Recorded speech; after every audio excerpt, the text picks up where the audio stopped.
I'm Celine Tan. I'm an associate professor at the School of Law at the University of Warwick. I am an interdisciplinary contextual legal scholar. I am looking at international development finance at the moment. I'm looking at the regulation and the governance of financing that the global community gives out or distributes or lends to developing countries to finance public goods, services, infrastructure development, investments in economic growth, development, and ecological conservation. Where do countries raise their money? What is the role of global institutions in financing these goals? Are they something that countries should finance on their own, or is there a global responsibility on the part of the international community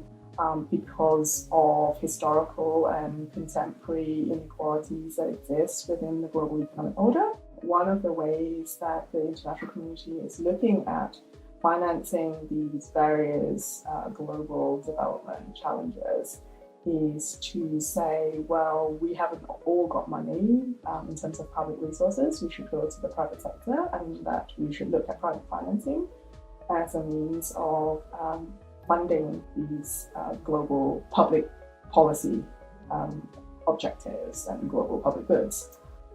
My research actually looks into whether the shift from public or official financing to private financing has impacts on sustainable development as an objective in itself. The other one of my projects is looking at a related aspect of international development finance, which is external debt of sovereign states and countries. So when countries need money for development, they would obviously turn to external creditors if they don't have sufficient funds within the country. The problem is when there's an excessive debt burden, and then what happens when countries are faced with a sudden financial crisis, a natural disaster, and they can't repay the debt that they owe to external creditors, right?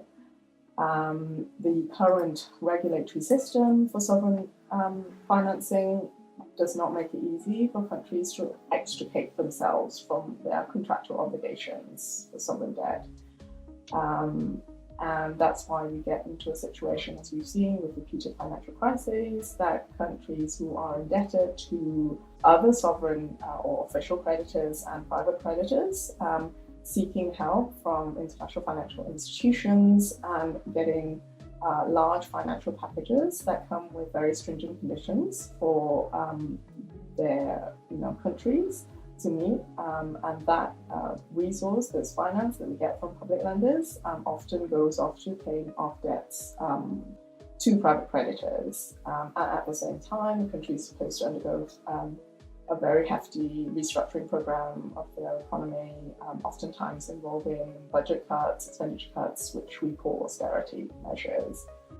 So one of the things that I look at is how we may reform the international system of financial regulation and also the sovereign debt and sovereign financing framework, so that it might work better for countries who are facing those kinds of crises. My next project is really my ongoing challenge as I do all my substantive projects, is seeing how I can think of ways of which we can think about international economic law differently.